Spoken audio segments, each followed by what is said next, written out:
Hey, movers and shakers, welcome to another awesome episode of the Seven Figure Moving Academy.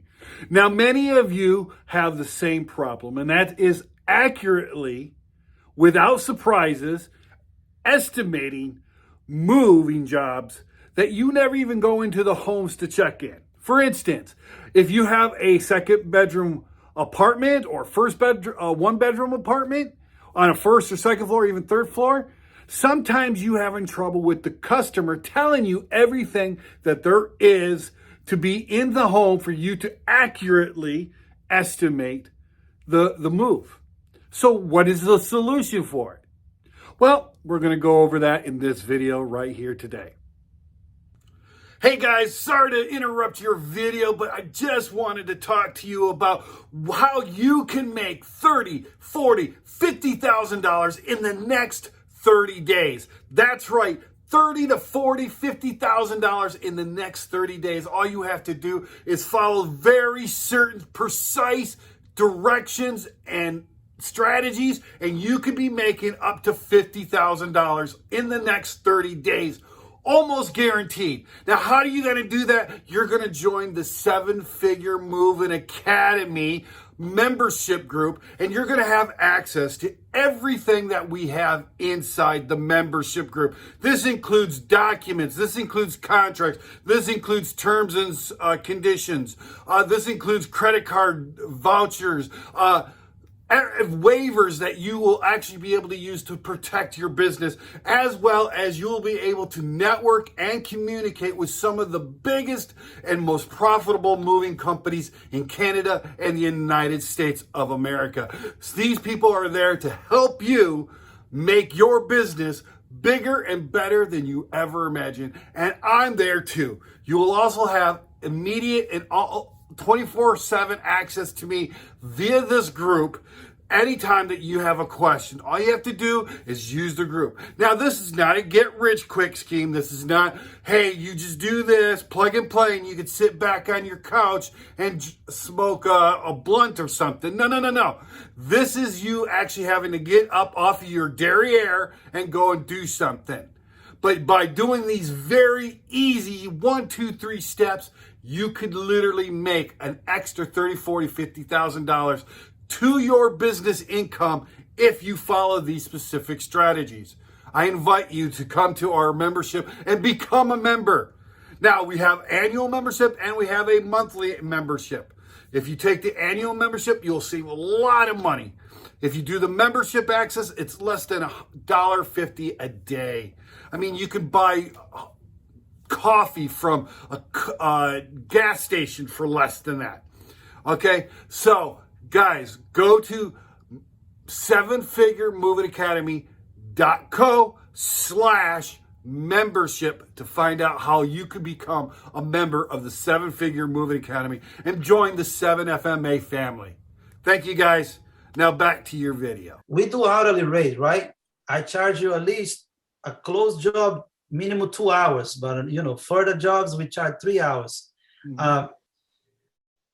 But then we come to a situation where a lot of times the customer don't tell us everything they have because they think hourly rate, I can have them the way I want, however I want, versus a flat rate. I have also problem on the flat rate where I used to charge before. And they also complain because when we get there, they have extra stuff. And then we want to charge them extra for, they try to either buy you under the table, say, yo, I'm give you this much on the side, just take everything, take my garage, take my roommate stuff. What do you think is the best way to work based on your experience? Excellent question. Excellent question. And I already know the answer to this question, but I'm going to ask it to you anyway. Do you do in-home moving estimates? No, I don't. That's your problem right there. The reason why that you're having this problem where people bringing in more stuff than what they say they have is because you don't do in-home estimates. Now, obviously, logistically, you can't go to everybody's home inside their home, right? Especially with COVID, that's a problem. So what you got to do is you got to come up with a solution to be able to see what's in somebody's home. And a good one way that I just consulted with some guy that's in New York City himself. One thing he does is he has the customer take pictures of every angle of the room, every room that the guy has, plus the garage and any storage room, right? And he only moves what's in those pictures, right? So here's the thing. So the customer says, you go to thing, you've got these pictures. The customer says, I want you to move such and such. It's not in the picture. I'm not moving it unless you pay me more, right? This is another reason why you got to have good terms and conditions as well. So if you cannot go into somebody's home, then you've got to have a way to actually look inside the customer's home to do these estimates, right? So that means you got to have the customer send you pictures of everything, and they got to take one from each side of the wall, because every home is a square. So they got to every side of the room, right? So at least 4 pictures in a room per room that they got to send you, right? Or they got to do video, right? So they got to get with you on FaceTime and go FaceTime, and you got to record that video.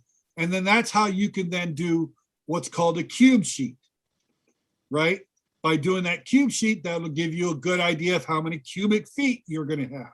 By doing the cubic feet, then you can do your estimation based on weight and mileage. And then you could go, good, it's a local move. I'm going to charge them, and just to make the math easy, I'm going to charge them 50 cents a pound, right? It's 6,000 pounds. I know that this job is $3,000, right? Hypothetically. Now you go, okay, good. Or it's, it's 6,000 pounds and it's a 4-story walk up to another 4-story walk up. I'm going to need 4 guys. It's going to take me 8 hours at my hourly figure of $100. I'm just throwing that just to make the math easy. $100 times 8, $800. This is my here's a goal. And then if you're not doing this, you should start doing this. You need to add 7 to 10% buffer on top of that. I got you. Just for the extra, anything that might happen. Like you might have trouble in a parking, right? Because let's face it, especially in Manhattan, parking is horrible. And you can't get a parking out front. And you might have to walk a half a block to get to your truck, something like that. So you got to add in. So based on those things, you could go, okay, I know it's going to, it's 5 hours, but I'm going to add 3 hours because I know that things might happen. You could do something like that. A bigger problem here in New York as well, besides being the parking, a lot of times the customer is so used to go through the lobby straight to the street. And a lot of times when we arrive to the location, the doorman or the super say, you're not going through the lobby. You got to go in the back, the building, and you go down 1 flight of stairs to go to the basement, take the service elevator all the way up, and it's a long walk. And he also sometimes they go, nobody told me, I didn't know this. That's where we try to add, and sometimes they complain. I'm paying per hour. Why do I have to pay extra for this and this and that? Right. See, and that comes in by estimating correctly. Your problem that you're having is you're not estimating correctly. The reason why you're not estimating correctly is you're depending on the customer who doesn't know these different facts, right? But if you were to go to that building, you would know, hey, I got to go into the back. I've got to use the service elevator. Got to go down 1 flight, then up 4 flights, and then, and it's going to take that much extra time, right? Then that, by knowing that, you could actually educate your customer. Hey, yeah, typically you just go right out the front door. The doorman opens the door, yippity, skippity, doppity do, right? I can't do that as a mover. And then, so that becomes in. It comes down to your quoting the job, and you're depending on the customer who does not know this business at all.